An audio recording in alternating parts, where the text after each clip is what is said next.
안녕하세요, 여러분. 편안하게 듣는 잠자리 동화 달콤 오디오북입니다. 행복한 하루 보내셨나요? 오늘도 이야기를 들으러 와주셔서 정말 감사합니다. 오늘도 재미있는 옛 이야기 들으시면서 편안한 밤 되시길 바랍니다. 구독과 좋아요도 부탁드려요. 오늘의 첫 번째 이야기 시작하겠습니다. 버들 도령과 새 어머니. 옛날 어느 마을의 한 어머니가 예쁜 딸을 낳았습니다. 그런데 딸이 7살 되던 해에 그만 죽고 말았지요. 그래서 계모가 들어왔는데 그 계모에게는 의붓딸이 눈에 가시란 말이지요. 그러니 밤낮으로 구박만 하였습니다. 그런데 얼마 안 되어 아버지마저 죽고 말았습니다. 이제 계모는 제 세상을 만났다고 자기 마음대로 하였지요. 눈에 가시 같은 의붓딸이 미워서 어떻게든 쫓아내려고 하였습니다. 하루는 딸을 불러놓고 지금 당장 산에 가서 참나물 한 소쿠리 뜯어오너라. 그걸 못 태우면 집에 들어올 생각도 하지 말거라. 하고 내쫓았지요. 눈이 펄펄 오는 한겨울인데 말입니다. 무슨 수로 참나무를 뜯어오겠어요. 딸은 할 수 없이 울며 불며 집을 나왔습니다. 산 속에 들어가니 눈이 무릎까지 쌓여서 걸을 때마다 푹푹 빠졌지요. 그래도 이를 악물고 자꾸만 갔습니다. 그렇게 하루 종일 산속을 돌아다니다 보니 지칠 대로 지쳐서 발걸음도 떨어지지 않았지요. 그렇게 겨우겨우 가다 보니 산속에 커다란 바위가 하나 있었습니다. 바위 옆은 볕이 잘 들어 그런지 눈이 조금 녹아 있었지요. 거기서 쉰다는 것이 그만 쓰러지고 말았습니다. 그런데 갑자기 바위가 스르르 열리더니 웬 도령이 나왔지요. 이 깊은 산 속에 어린아이가 무슨 일로 온 것이야. 새 어머니 심부름으로 참나무를 뜯으러 왔습니다. 도령이 혀를 끌끌 차더니 열린 바위 안으로 데리고 들어갔습니다. 안에 들어가 보니 거기는 눈도 안 오고 따뜻한 바람이 살랑살랑 부는 것이 아주 딴 세상이었지요. 조그만 초가집도 한 채 있고 집 뒤에는 버드나무가 한 그루 있었는데 가지마다 파란 버들잎이 가득 매달려 있었지요. 도령이 부엌에 가더니 밥을 한 그릇 지어 주었습니다. 하루 종일 산속을 헤맸으니 얼마나 배가 고팠겠어요. 얼른 한 그릇 맛있게 먹었지요. 밥을 먹고 나니 도령이 뒤뜰에 가서 버드나무 이파리를 한 줌 훑어왔습니다. 그 잎을 뜰에 확 뿌리니 땅에서 파란 싹이 솔솔 돋아났습니다. 부채로 살랑살랑 붙이니 쑥쑥 자랐지요. 금세 싱싱한 참나물이 가득 찼습니다. 자, 이제 참나물을 뜯어가야지. 도령이 참나물을 뜯어서 소쿠리에 가득 담아 주었지요. 고맙다고 절을 하고 나가려니까 다음에 또 무슨 일이 생기면 나를 찾아오너라. 바위 앞에서 버들잎 도령하고 2번 부르면 내가 나갈 것이야. 그리고 빨간 병, 파란 병, 노란 병 이렇게 조그만 병 3개를 주면서 이 병은 언제든지 큰 일이 닥쳤을 때 쓰려무나 하였습니다. 마음에 잘 새겨두고 한달음에 집으로 돌아왔지요. 계모는 죽은 줄만 알았던 의붓딸이 참나무를 한 소쿠리 가지고 돌아오니 그만 놀라 자빠지고 말았습니다. 이 눈 속에서 무슨 재주로 참나무를 뜯어왔담? 틀림없이 산속에서 누군가 도와준 게야. 이것이 어디 가서 누구를 만나는지 내일은 뒤를 밟아 보아야지. 계모가 심술이 나서 견딜 수가 없었습니다. 그래서 다음 날이 되니까 일부러 내쫓았지요. 오늘은 산딸기를 따오너라. 그걸 못 따오면 집에 못 들어올 줄 알아. 그래 놓고 몰래 뒤를 따라갔습니다. 딸은 그것도 모르고 또 산속으로 들어갔지요. 눈 속에서 온 데를 다 찾아보았지만 한겨울에 산딸기가 있을 리가 없었습니다. 하는 수 없이 어제 갔던 길을 더듬어 버들잎 도령네 바위를 찾아갔습니다.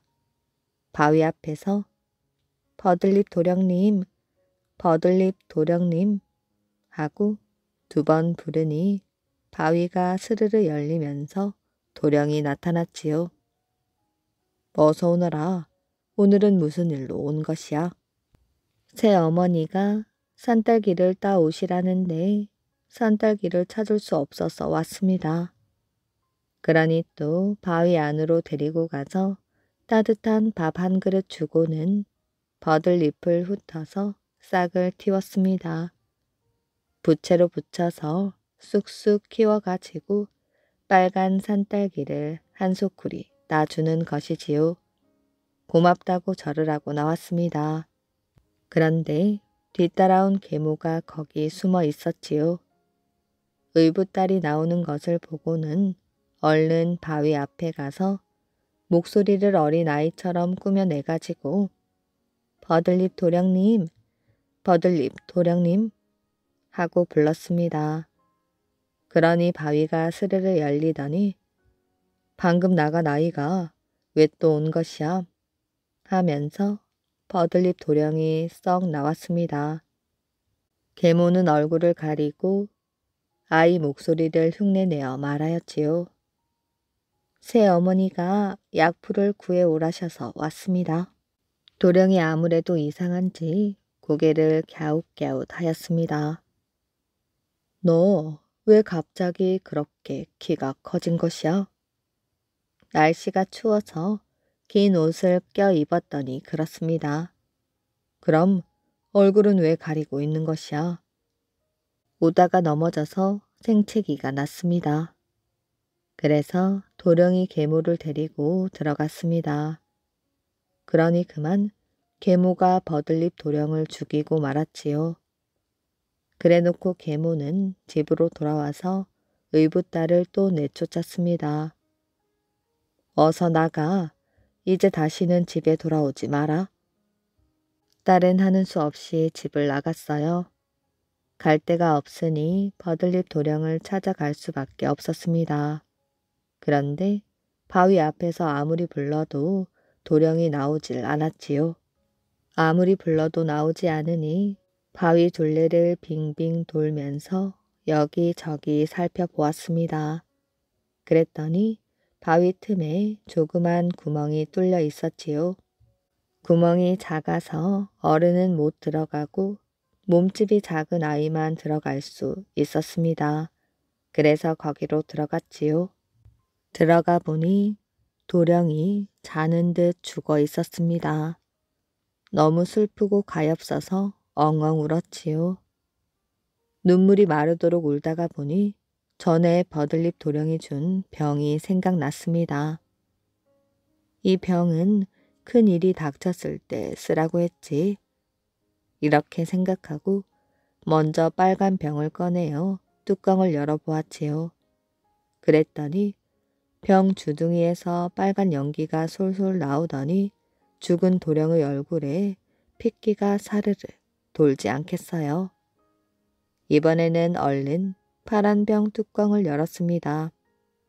그랬더니 파란 연기가 솔솔 나오면서 도령이 새근새근 숨을 쉬었습니다. 마지막으로 노란 병 뚜껑을 열었더니 도령이 잠자다 일어난 것처럼 기지개를 켜면서 벌떡 일어났지요. 버들잎 도령님, 네가 나를 살렸구나. 얼마나 기쁜지 둘이서 덩실덩실 춤을 추었습니다. 그때 하늘에서 7빛깔 무지개가 두둥실 뜨더니 초가집 마당으로 넘실넘실 내려왔습니다. 둘이서 그 무지개를 타고 하늘로 높이 높이 올라갔지요. 둘은 아직까지 하늘나라에서 잘 살고 있답니다. 귀신다리 이야기. 옛날 어느 마을에 한 부부가 살았습니다. 남편은 바다에 나가 고기를 잡고 아내는 갯벌에 나가 조개를 캐며 금슬 좋게 지내었어요. 그럭저럭 먹고 살만하고 인심도 좋은데 딱 하나 아쉬운 것이 있었습니다. 두 사람에게는 나이 50이 넘도록 자식이 없었지요. 부처님께 빌어도 보고 좋다는 약도 먹으며 온갖 정성을 쏟았는데에도 아기가 생기지 않았습니다. 그러던 어느 날이었지요. 이른 새벽 바다에 나갔던 남편이 난생 처음 보는 희한한 물고기를 잡아왔습니다. 어찌 보면 농어 같은데 등은 복숭아 색이고 배는 연한 황색인 게 농어와는 달랐지요. 지느러미조차 가운데는 황색이고 가장 자리는 붉은색인 게 아주 먹음직스러웠습니다. 남편은 서둘러 집으로 돌아와 물고기를 끓여 아내와 한 그릇씩 맛나게 먹었지요. 그런데 다음 날부터 아내의 몸이 이상했습니다. 자꾸 구역질이 나더니 시간이 지나자 점점 배가 불러왔지요. 아내가 아기를 가진 것이었습니다. 부부는 용왕님이 점지해준 아기라며 매우 고마워하였지요. 아내는 떡 두꺼비 같은 아들을 낳았습니다. 부부는 몹시 기뻐하며 혼이 난 지 30년이 돼서야 얻은 아들을 귀동이라 이름 짓고 애지중지 길렀지요. 그렇게 아무 탈 없이 7년이 흘렀습니다. 어느 초여름 아내가 뗏목 다리 아래에서 빨래를 할 때였습니다. 이제 7살이 된 기동이는 엄마 옆에서 물놀이를 하고 있었지요. 거참 아까운 녀석인데 참 안 됐구나. 다리를 건너며 웬 스님이 기동이를 보며 말하였어요. 아내는 깜짝 놀라 스님에게 물었습니다. 안 됐다니 그게 무슨 말씀이십니까? 스님은 한참 머뭇거리더니 아내에게 하늘이 무너지고 땅이 꺼지는 이야기를 했습니다. 귀동이가 얼마 안 가 죽을 상이라는 것이었습니다. 제 목숨이라도 바치겠습니다. 제발 우리 귀동이를 살릴 방법을 알려주십시오. 이 아이는 집을 떠나야만 살 수 있습니다.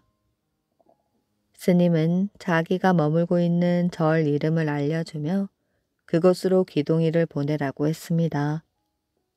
귀동이 20살이 될 때까지는 부모와 함께 살면 안 된다며 말이지요.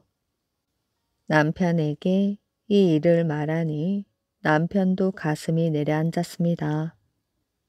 부부는 끙끙 앓기만 하였어요. 그러나 몇 날 며칠이 지나도 뾰족한 수가 없었습니다.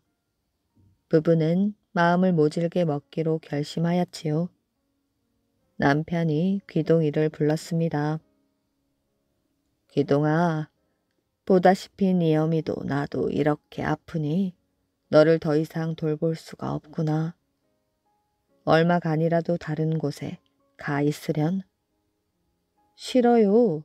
저는 어머니 아버지 없는 곳에는 가기 싫어요. 부부는 마음이 아팠지요. 그러나 더 이상 미적거릴 시간이 없었습니다. 남편이 엄한 목소리로 다시 말하였어요. 어허, 시키면 시키는 대로 할 것이지. 웬 말이 그리 많아. 당분간 집을 떠나 있으라니까. 싫어요. 전 아무데도 안 가요. 나와 네 어미가 늙어서 일을 못하니 한 입이라도 줄여야겠다. 마침 스님께서 심부름할 동자승을 구한다니 거기로 가거라. 그제야 귀동은 아차 싶었습니다. 아버지 말투며 표정을 보니 뭔지 모르지만 자신이 무언가 큰 잘못을 저지른 게 틀림없었지요. 귀동은 얼른 무릎을 꿇었습니다. 제가 잘못했어요.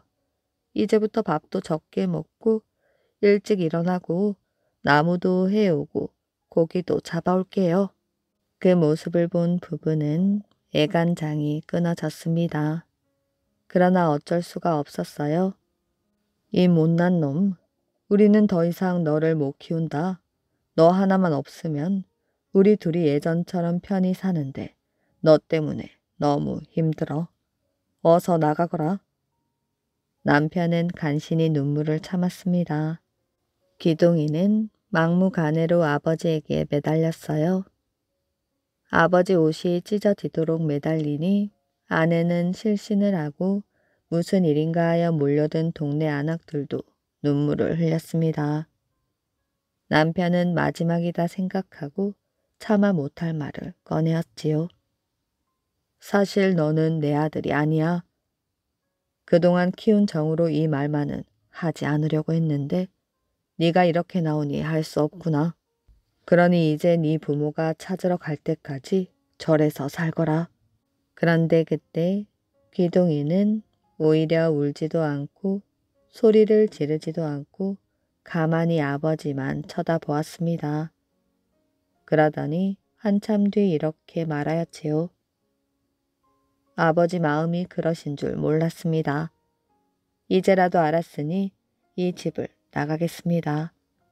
그동안 키워주셔서 감사합니다. 그러더니 뒤도 돌아보지 않고 집을 나섰습니다. 사실 귀동이는 아버지가 거짓말을 한다는 걸 알았습니다. 그러나 귀동이는 할 수 없었어요. 아버지가 거짓말을 할 정도로 자신 때문에 힘들다니 더 이상 폐를 끼치고 싶지 않았습니다. 귀동은 집을 나와 묵묵히 뗏목 다리를 건넜지요. 부부는 아들을 보기 위해 뗏목 다리까지 쫓아 나왔습니다. 그러나 눈물이 앞을 가려 귀동이의 뒷모습조차 볼 수 없었습니다. 어느덧 세월이 흘러 귀동은 어엿한 스님이 되었습니다. 귀동이를 절에 데려온 스님도 이제 나이 지긋한 노스님이 되었지요. 그동안 노스님은 걱정이 이만저만이 아니었습니다. 귀동이는 산천 곳곳으로 탁발을 다녀도 부모가 있는 곳은 얼씬도 안 했습니다. 부모에 대해서는 입도 번긋 안 했습니다. 마치 부모라는 말을 입에 올리면 부처님 율법에 어긋나기라도 하는 것처럼 말이지요. 노스님이 보기에 귀동이는 제 부모가 자기를 버린 줄 알고 마음속으로 미움을 쌓고 있는 게 분명해 보였습니다. 귀동이는 어머니 아버지가 어린 저를 매몰차게 버렸다고 생각하였지요. 노스님은 사실을 말하고 싶어도 귀동이가 20살이 될 때까지 기다릴 수밖에 없으니 애가 탔습니다. 그렇게 시간이 흘러 이제 노스님은 기력이 떨어질 대로 떨어졌습니다. 드디어 귀동이가 20살이 되던 날 노스님은 모든 것을 말하였지요. 부모님이 왜 냉정하게 아들을 절로 보냈는지 말입니다. 그 말을 마친 노스님은 편안한 얼굴로 눈을 감았습니다. 며칠 뒤 귀동이는 부모님이 있는 집으로 향했습니다. 귀동이는 어서 빨리 어머니 아버지를 보고 싶었어요. 그래서 숨이 턱에 닿도록 집을 향해 달리고 달렸습니다. 그러나 간신히 도착한 집에는 아무도 없었습니다. 집조차 허물어져 흔적뿐이었지요. 혹시나 하고 이웃집 노인에게 물으니 한숨을 쉬며 말하였습니다. 한날 1시에 두 분 모두 떠나셨네. 부모님은 이미 이 세상 사람이 아니라고 하였지요. 자식이 없으니 무덤도 만들지 말라고 유언했다고 했습니다. 밤새 목 놓아 울던 기동이는 다음날 뗏목 다리로 갔습니다. 무덤도 없으니 부모님과 자신이 마지막으로 헤어진 장소인 뗏목 다리라도 봐야 할 것 같았지요. 기동이가 막 뗏목 다리로 내려설 때였습니다. 사람 살려, 사람 살려. 갑자기 비명 소리가 들려왔지요. 기동이 놀라 달려가니 뗏목 다리에서 어떤 안악이 소리를 지르고 있고 다리 아래를 보니 누군가 물에 빠졌습니다. 아이가 빠진 모양이었지요. 기동이는 앞뒤 가릴 것 없이 물로 뛰어들었습니다. 그리고 가까스로 아이를 데리고 다리 위로 올라왔습니다. 사람들이 한마디씩 푸념을 늘어놓았지요. 또야 또. 이 마을을 뜨든지 해야지. 이래서 어찌 살아. 기동이는 사람들이 무슨 말을 하는지 몰랐습니다. 잠시 뒤 다행히 아이는 숨이 돌아왔습니다. 그런데 아이 엄마가 다짜고짜 화를 내었지요. 이놈의 다리, 허구한 날 사람 목숨을 잡아먹으니 마음 놓고 살 수가 있어야지. 이게 모두 다리 귀신 탓이야. 안악은 소리를 지르더니 기동이에게 인사 한마디 없이 제 아이를 들쳐업고 가버렸습니다. 그런데 이상하였어요. 안악은 돌아서 가면서도 뒤돌아 힐끔힐끔 기동이를 보았습니다. 그리고 퇴하고 침까지 뱉었지요. 기동은 옆에 있던 사람에게 물었습니다. 저 안악이 도대체 누구에게 화를 내는 건지요? 그리고 다리 귀신은 또 뭔가요? 그런데 그때 더 이상한 일이 벌어졌습니다. 사람들이 기동이를 슬금슬금 피했던 것이지요. 그러더니 대답도 않고 슬슬 돌아가 버렸습니다. 기동이는 마음이 영 찜찜하여 발길을 돌려 부모님의 소식을 알려준 노인에게 갔습니다. 저 다리가 저와 무슨 상관이 있나요? 그리고 다리 귀신은 또 뭔가요? 그러나 노인도 대답을 안 하고 어물거렸습니다. 기동이는 노인의 손을 부여잡고 사정사정하였지요. 노인이 기동이를 안쓰럽게 바라보며 입을 열었습니다. 다리 귀신은 다름 아닌 자네 부모님일세.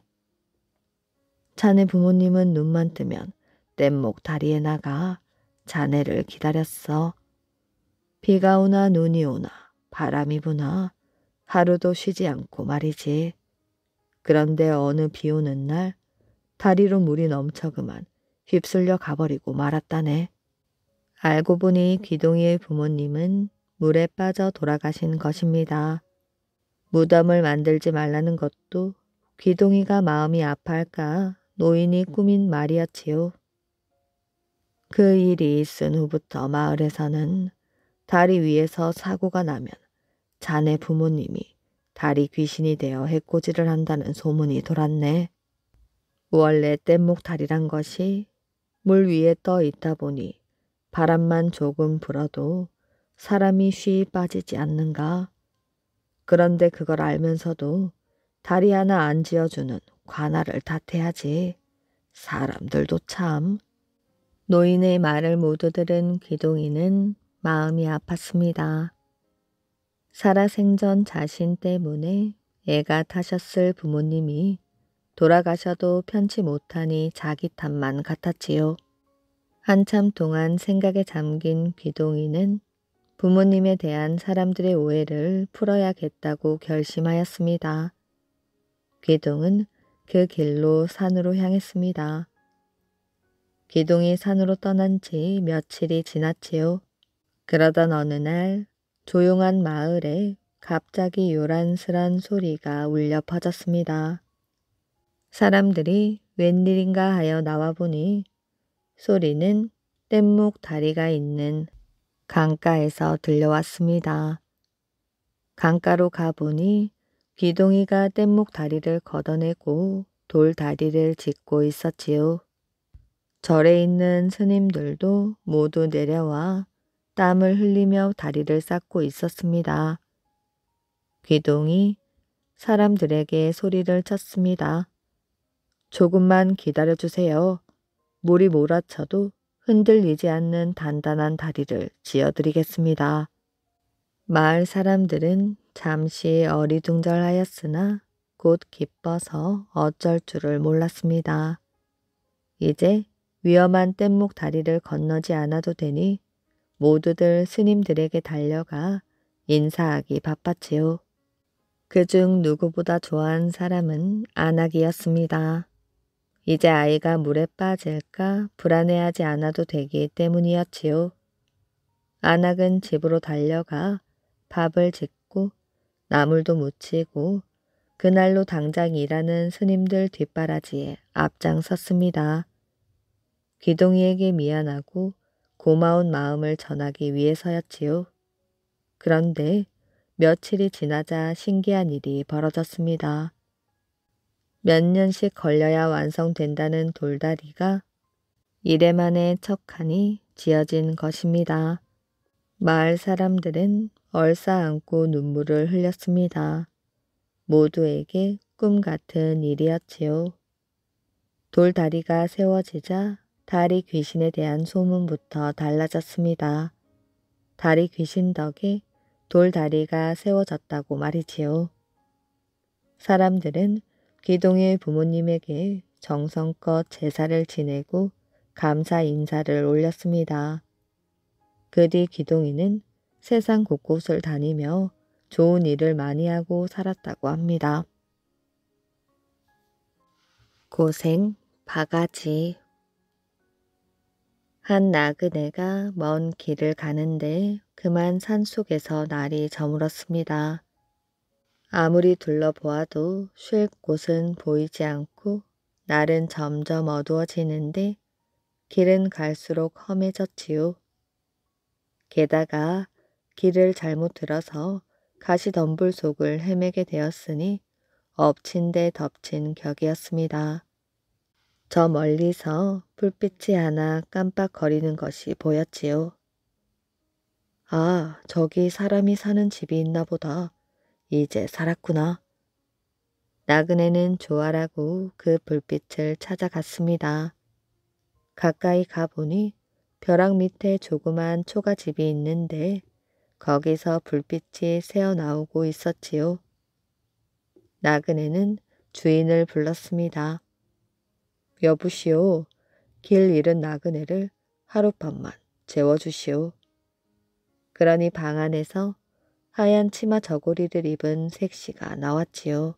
나와서 나그네를 훑어보더니 우리 집은 나그네를 재워주는 주막이 아니지만 산 속에서 길을 잃었다니 딱하군요. 들어와서 쉬어 가셔요. 하고 앞장서서 방으로 들어갔습니다. 들어가서 한참 앉아 있으니 색시가 저녁상을 차려가지고 들어왔지요. 몹시 시장하던 참이라 얼른 밥을 먹으려고 하는데 아무래도 밥이 좀 이상하였습니다. 가만히 들여다보니 밥에 사람 이빨 같은 게 섞여 있는 게 아니겠어요? 국이나 한술 뜨려고 숟가락으로 휘휘 저어보니 사람 손가락 같은 게 여기저기에서 툭툭 튀어나왔습니다. 간장을 한술 떠보니 색깔이 온통 새빨간 빛빛이었지요. 이게 귀신의 집인가? 나그네는 그만 등골이 서늘하여 숟가락을 탁 놓았습니다. 그러고 나서 살펴보니 그 사이 색시가 어디로 갔는지 없어지고 말았지요. 그런데 부엌에서 무슨 소리가 났습니다. 싹싹 하는 칼 가는 소리 말이지요. 문 구멍으로 가만히 내다보니 아니나 다를까요. 색시가 시퍼런 칼을 슥슥 갈고 있었지요. 그런데 치마 밑으로 털이 부숭부숭한 꼬리가 삐죽 나와 있었습니다. 내가 여우굴에 들어왔구나. 나그네는 몰래 뒷문을 열고 살금살금 밖으로 나갔습니다.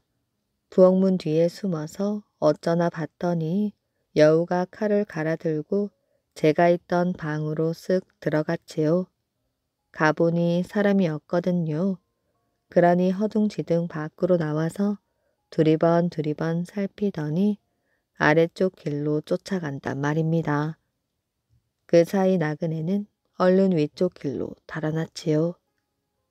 한참 달아나다가 얼핏 뒤를 돌아보니 어느새 여우가 칼을 들고 뒤따라오고 있었습니다.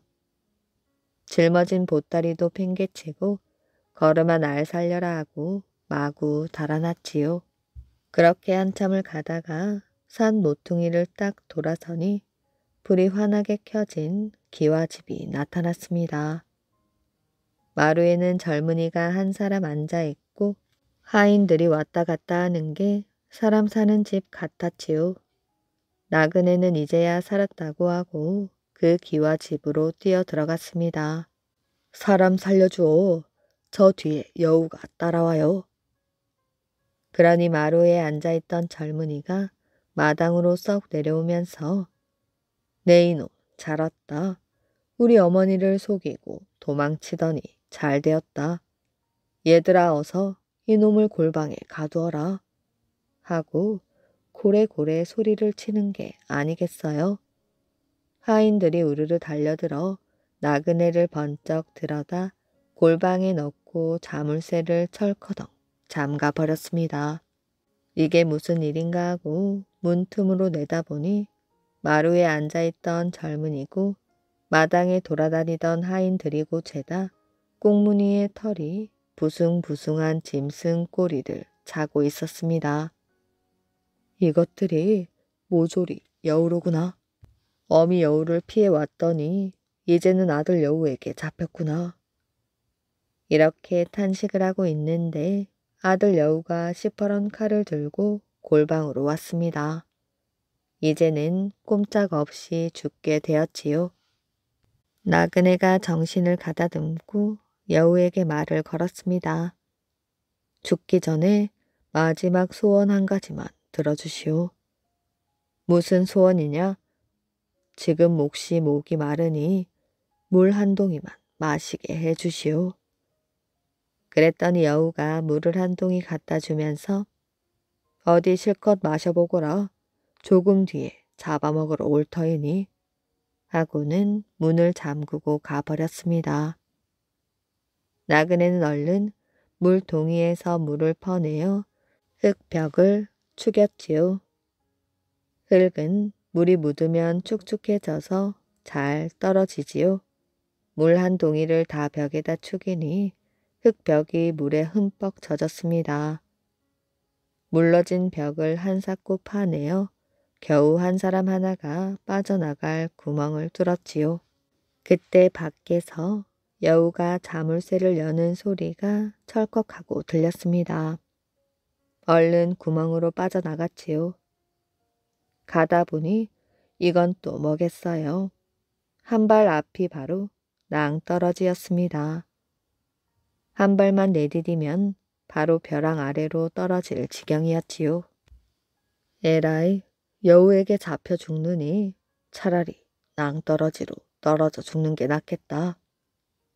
나그네는 눈을 딱 감고 벼랑 아래로 몸을 던졌습니다.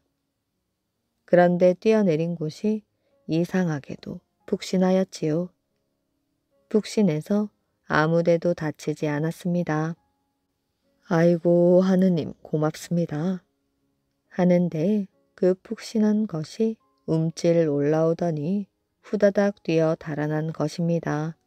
그게 호랑이 등이었어요. 떨어진다는 게 낭떠러지 밑에서 잠자고 있던 호랑이 등에 떨어져 버린 것이지요. 마구 달리는 호랑이 등에서 떨어지면 죽을 것이니 호랑이 목을 꼭 끌어안고 그대로 엎혀갔습니다. 호랑이는 단숨에 제 새끼가 있는 굴로 달려갔지요. 거기다 나그네를 내려놓으니 호랑이 새끼들은 어미가 먹을 것을 물어왔다고 나그네에게 달려들었습니다. 발톱으로 핥히고 이빨로 물어뜯고 야단 법석이 난 것이지요.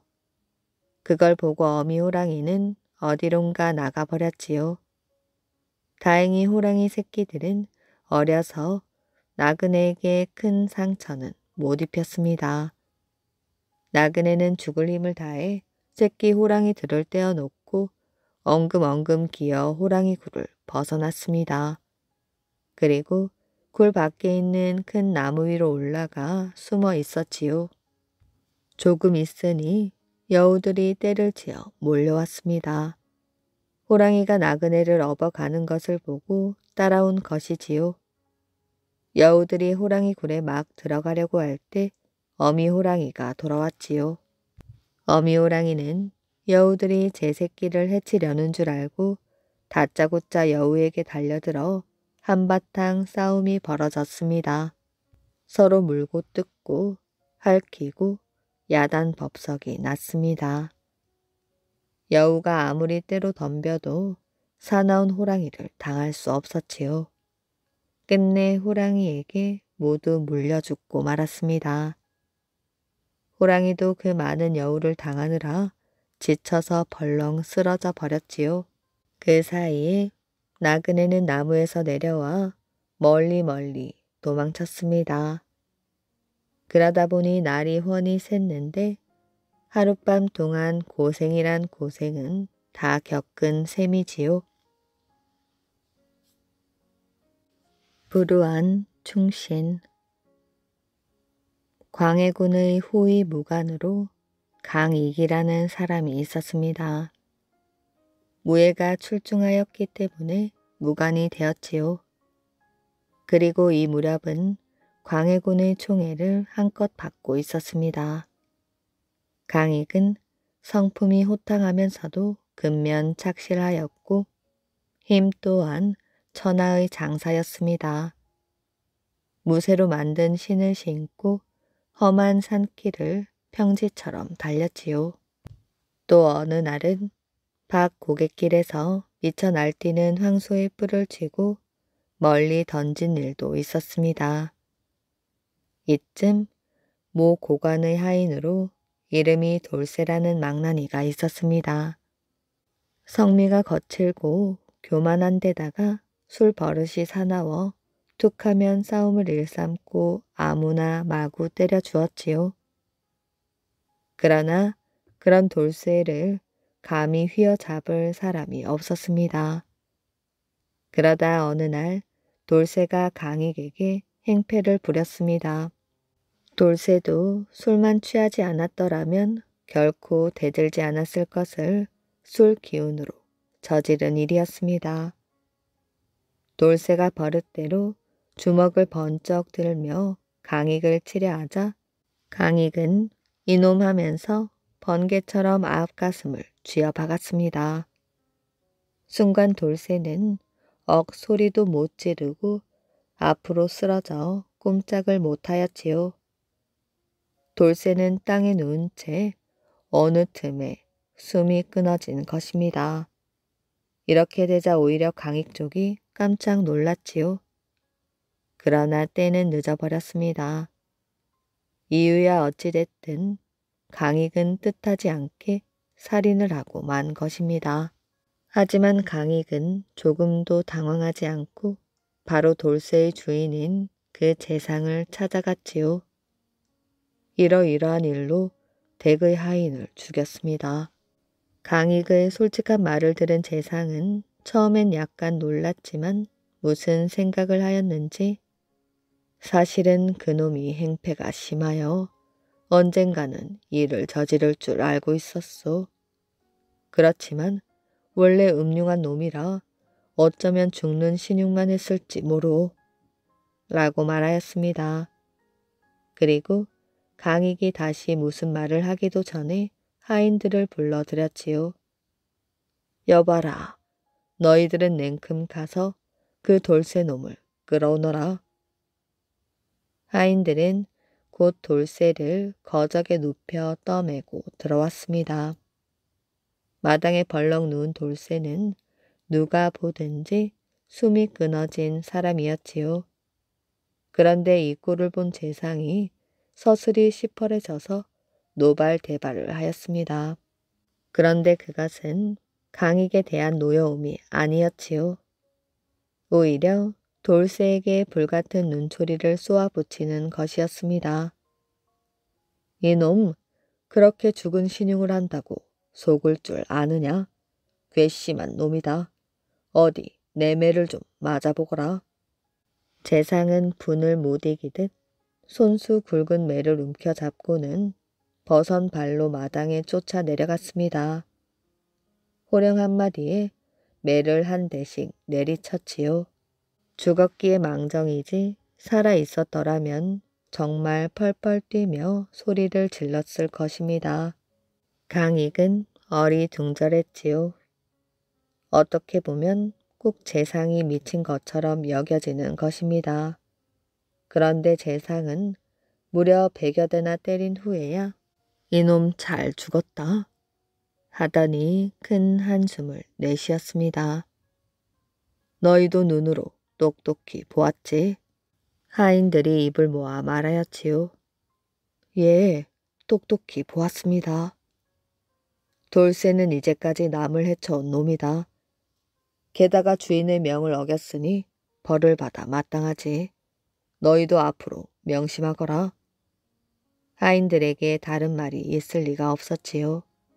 강익은 재상의 처사를 깨달을 수 있었습니다. 물론 그만큼 가슴 저리게 감격하였지요. 다시 방에 들어온 재상이 그대는 어찌 가지 않고 있었나? 내가 내 하인을 때려 죽이는 꼴이 그렇게도 보기 좋단 말인가?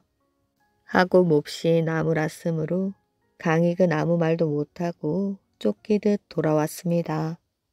강익의 솔직하고 호탕한 성격을 엿볼 수 있는 일이었습니다. 광해군은 몹시 난폭한 임금이었지요. 그렇지만 호위 군관 강익의 무용과 충성은 끔찍하게 사랑했는지 과분한 대우를 해주었습니다.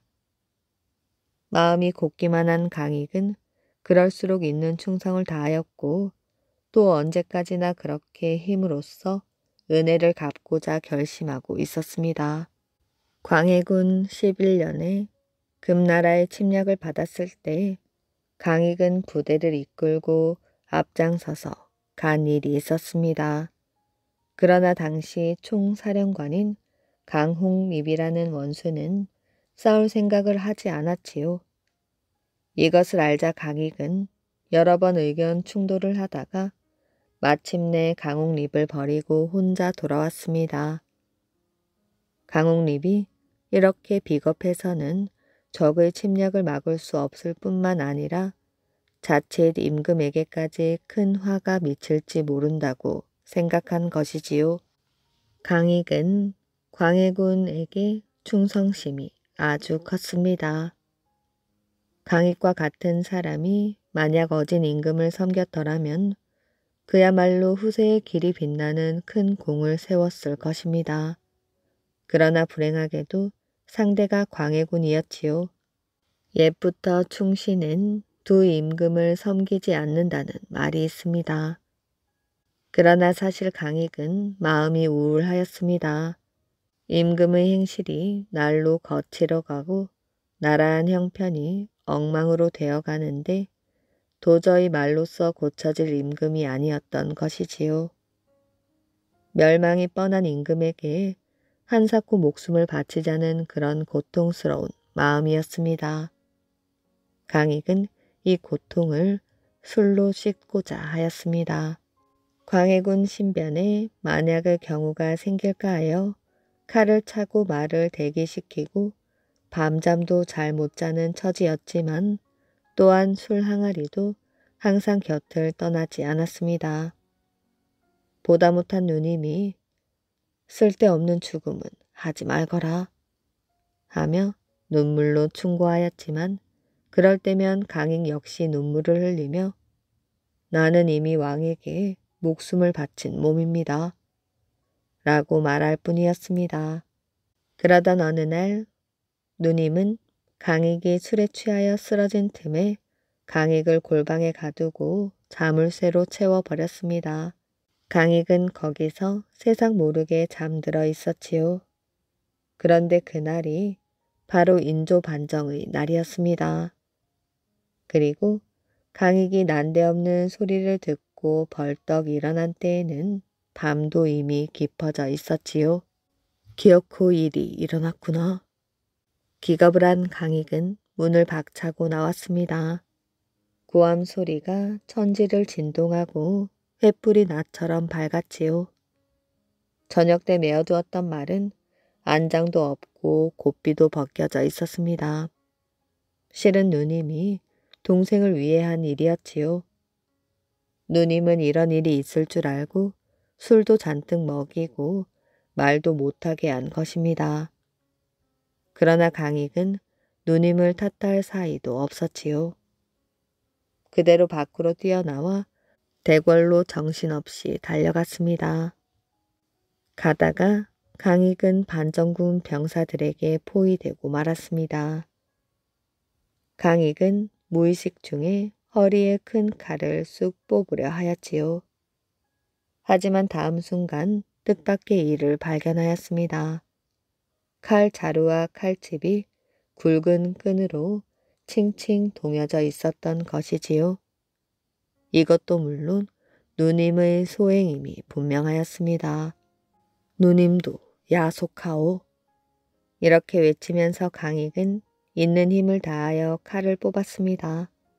그러자 이번에는 칼날이 없는 빈 자루만이 손에 잡혀 올라왔습니다. 강익은 눈앞이 아찔했습니다. 빈 칼 자루를 내두르며 소리를 지르며 대궐로 향하여 뛰었습니다. 그 기세가 어찌나 무서웠던지 아무도 앞을 막지 못하였지요. 강익은 마침내 대궐 문을 몸으로 떠밀고 들어가다가 그곳 반정군에게 목숨을 잃고 말았습니다. 강익만한 인물이 하필이면 그릇된 임금을 섬겨 큰 일을 못하고 죽은 것은 참으로 안타까운 일이랍니다. 원각사와 세조. 조선 제7대왕 세조는 자신의 조카인 어린 당종을 폐위하고 왕 위에 오른 인물입니다. 조카인 어린 단종을 몰아내고 왕 위에 오르다 보니 자신을 반대하는 많은 사람들을 죽이는 사건이 일어났지요. 나라의 충신들을 사육신, 생육신으로 나뉘어 죽음을 당하는 사건이 이때 일어났답니다. 억울하게 죽은 사람들 때문에 세조는 시간이 흐를수록 마음고생이 심했답니다. 어느 날 세조는 한밤중 꿈을 꾸었어요. 내 이놈, 네가 어찌 사람의 탈을 쓰고 그럴 수가 있느냐? 울부짖는 어미의 목소리가 들렸습니다. 꿈속이지만 차가운 기운에 등골이 오싹하였지요. 어린 내 아들을 내쫓고 그것도 모자라 죽게 만든 너를 용서할 수 없다. 세조가 본 것은 단종의 어머니 현덕왕후였습니다. 피눈물을 흘리며 분노의 치를 떨었지요. 현덕왕후는 세조에게 침을 뱉었습니다. 세조는 두려움에 벌벌 떨며 잠을 깼습니다. 그 꿈을 꾸고 난 후 꿈 속에서 현덕왕후가 침을 뱉은 자리에 종기가 나기 시작하더니 온 몸으로 퍼져버렸습니다. 종기에는 누런 고름이 맺히고 가렵고 따갑더니 나중에는 아프기 시작하였지요. 아무리 좋은 약을 써도 낫지는 않고 점점 더 심해졌습니다. 그뿐만이 아니었어요. 내가 무슨 죄를 지었기에 저 자식은 물론 일가 친척까지 몰살시킨 것이야. 억울하게 처형을 당한 사람들까지 밤마다 꿈속에 나타나 세조를 원망하고 몽둥이로 때렸습니다. 악몽에 시달리다 식은땀 범벅이 되어 잠에서 깨곤 하였지요. 그러면 종기는 더 심해지고 피고름이 터져 나왔습니다. 내가 너무 많은 사람들을 죽였구나. 세조는 양심의 가책을 느끼고 억울하게 죽은 사람들이 원혼이라도 달래주고 싶었습니다. 그래서 신하들을 불러 도성 안에 절을 지으라고 명령하였지요. 고려를 무너뜨리고 세운 조선에서는 불교를 배척하였습니다. 불교를 업신 여기기까지 하였지요. 그랬던 조선의 왕이 도성 안에 절을 지으라는 명령을 내린 것입니다. 세조는 원각사라는 절도 짓고 커다란 종도 만들었지요. 세조는 억울하게 죽은 사람들의 명복을 빌고 자신의 죄를 용서해 달라고 빌고 또 빌었습니다. 세조가 만든 종이 바로 보신각 종의 기원이 되었지요. 보신각 종은 지금처럼 1년에 한 번 울리는 것이 아니라 조선 500년 동안 날마다 성문이 열리고 닫히는 시간을 알리는 일을 하였습니다. 보신각 종이 울리기 시작하면 성 밖에 있던 사람들은 성 안으로 들어오려고 성문으로 내달렸습니다. 한 번 닫힌 성문은 다음날 아침까지 절대 열리는 일이 없었지요. 임진왜란 때에는 보신각이 불에 타서 종의 용머리가 녹아내리기도 하였습니다. 임진왜란이 끝나자 보신각을 다시 짓고 종을 걸었습니다. 꽁지 빠진 황새. 황새 꼬리가 짧아진 이야기를 들려드리겠습니다. 옛날 까치가 새끼를 여러 마리 낳았지요. 새끼를 낳아가지고 둥지에다 앉혀놓고 먹이를 물어다 먹이면서 고이고이 길렀습니다. 그런데 여우란 놈이 와서 말하였지요. 까치야, 너 새끼 한 마리만 다오. 한 마리만 주면 가만두겠지만 주지 않으면 너와 새끼들을 모두 잡아먹을 것이야. 까치가 가만히 생각해 보니 식구들 모두 잡아먹히는 것보다 새끼 한 마리 주는 게 낫겠단 말이지요. 그래서 울며 겨자 먹기로 한 마리를 던져 주었습니다. 여우가 그 새끼 까치를 낼름 잡아먹고는 다음날 또 왔지요. 까치야, 새끼 한 마리만 더 다오.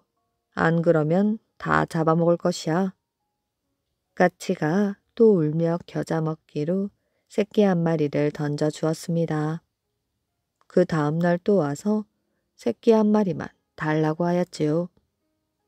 이놈의 여우가 아주 까치씨를 말리려고 그런 것입니다. 그러다 보니 나중에는 그 많던 새끼를 다 잃고 달랑 한 마리가 남았지요.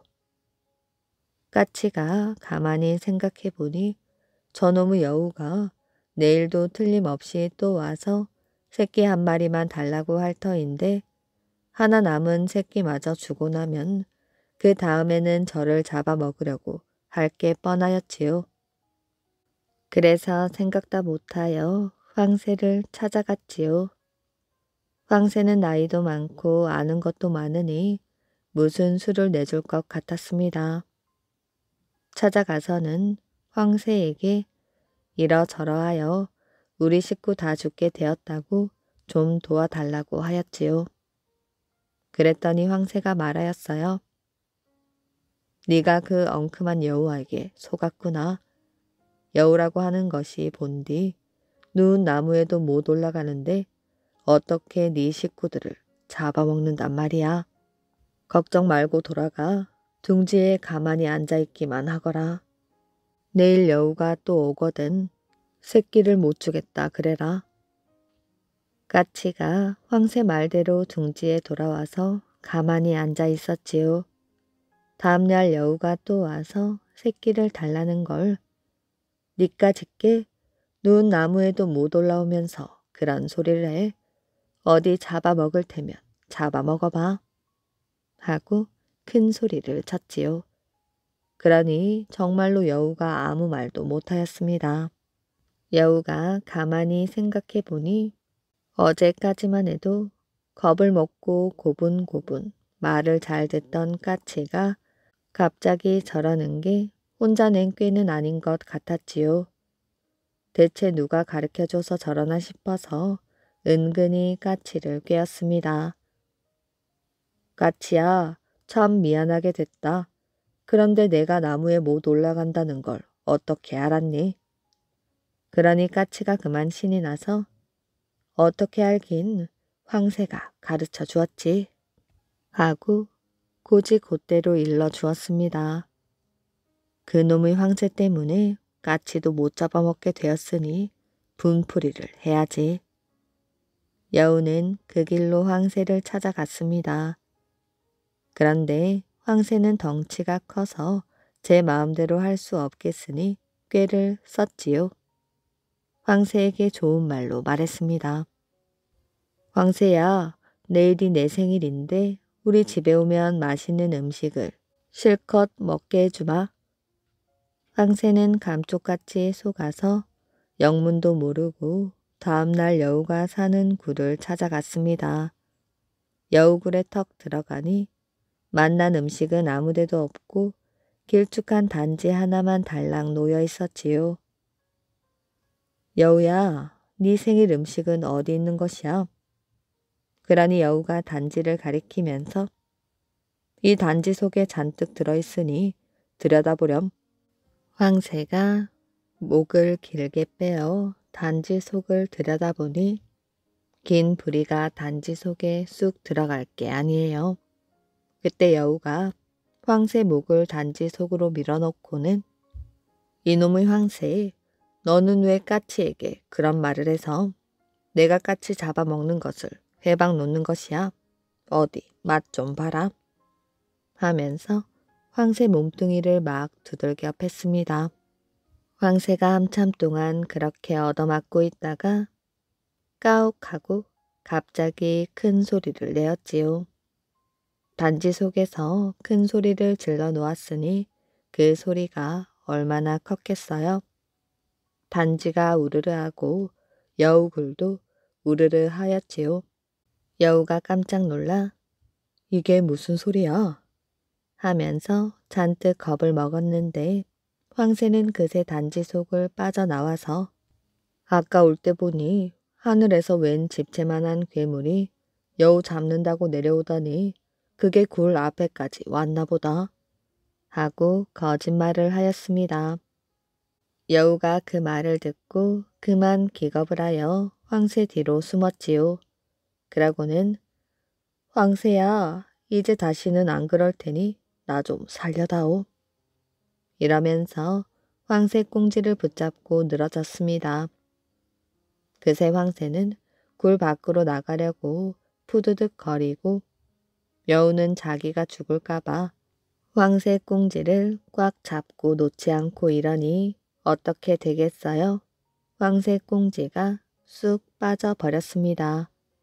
꽁지가 쑥 빠져서 걸음아 날 살려라 하고 굴 밖으로 나와서 멀리 도망갔지요. 그때 황새 꽁지가 빠져서 그렇게 짧게 된 것이랍니다. 오늘의 이야기는 여기까지입니다. 이야기 재밌게 잘 들으셨나요? 오늘도 편안한 밤 되시길 바랍니다.